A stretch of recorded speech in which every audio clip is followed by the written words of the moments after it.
you have a right to know these issues, I believe, because in the end time message that the Messiah, Yahweh of Nazareth, stated was to come out of her, my people, come out from among them, be ye separate, saith Yahweh, touch not the unclean thing, and I'll receive you to myself. And so really, in the end time, the message is to come out of her, this spiritual harlot, this spiritual prostitute, which is all the churches.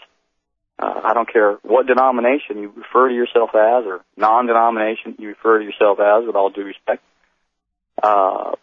Again, I used to be a Christian pastor, so I know from past experience, that we have been duped. I was duped, I admit it. In fact, Reggie White, if anybody has studied a little bit about the life of Reggie White, researched or read in the news, Reggie White was he was known as his nickname was known as the Minister of Defense. He was considered by many to be the greatest NFL defensive player, defensive lineman ever to play the game. I think the leader of sacks, I think Bruce Smith took that record, but nevertheless, that's a moot point, but nevertheless, Reggie White was considered the most,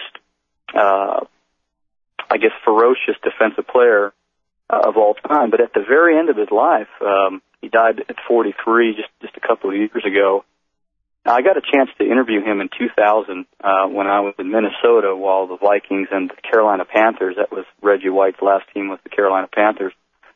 I got a chance to interview Reggie White. In fact, we used to do chapel with a lot of professional athletes and teams, and I was down there in Minnesota covering for a local radio, not a local radio station, but a station that we were covering athletes and their faith and so forth. And we were also doing some chapel, football chapel. We've done baseball chapel and basketball, NBA chapel as well in the past. And I got a chance to pray with the guys right there at the end of the game on the 50-yard line, which they do in the NFL.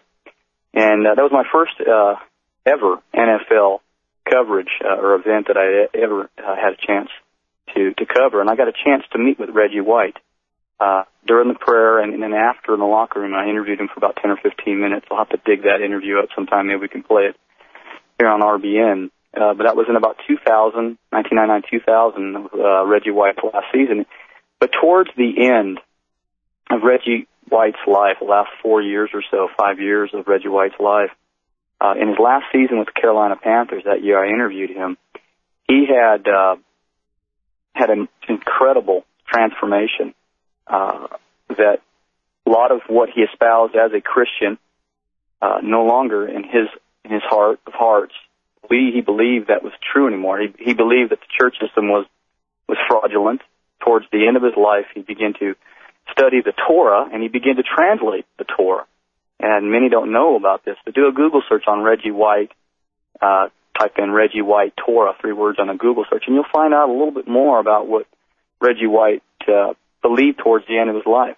He was used by pastors in Christian churches many times from his fame and celebrity, and he felt like he was duped. He felt like he'd been deceived by him and used as a prostitute. He felt like he was being prostituted by the church system and by the pastors and so forth.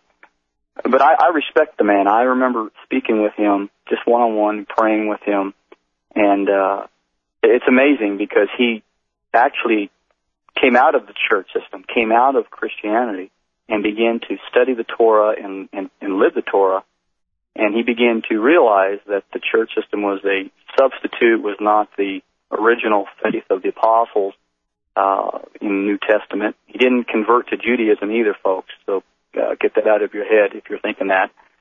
He still continued to believe in the Messiah, but he realized that the name of the Messiah was never Jesus Christ. They never called him Jesus or Jesus or Iesus. And he underwent that understanding and began to get revelation. And but anyhow, what we're trying to say here, folks, is that the church system was never the faith of the apostles, and we've touched on that many times. So in the end time message is to come out of her, my people. And the her there is this spiritual church that is a pseudo false bride of the Messiah, really, with all due respect, anti-Messiah. and that includes all churches. I'm not just picking on one church, so I don't want anybody to think I'm just focusing on one church. I'm saying that the Scriptures didn't even have the word church in it.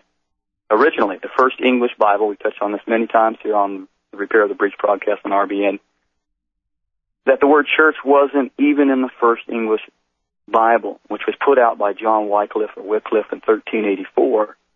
The significance of that is that the covenant people, the congregation, the assembly, was Yisrael. It was never the church. The New Testament wasn't written to the church. The Messiah said he only came back for the lost sheep of the house of Yisrael. He said that in Matthew 10 or Matthew 15. Look at those two chapters. James 1:1, he's writing to, James's name is really Yaakov. There's no letter J in Hebrew, remember?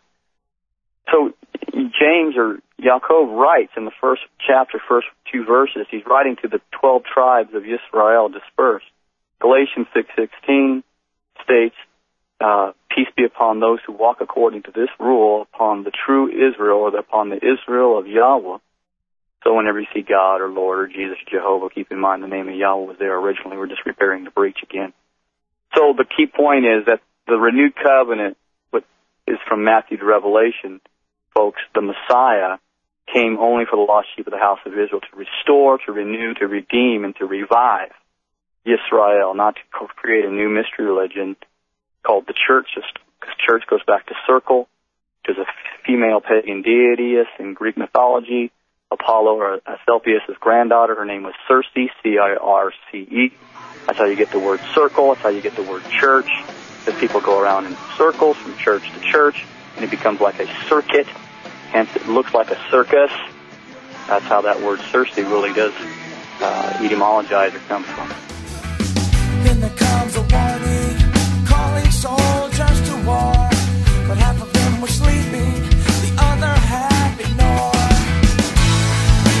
Why have we come here? What lies in store? Isn't this what we have all been waiting for? Stand and be counted, because one thing I know, we are all soldiers in the revolution of morning.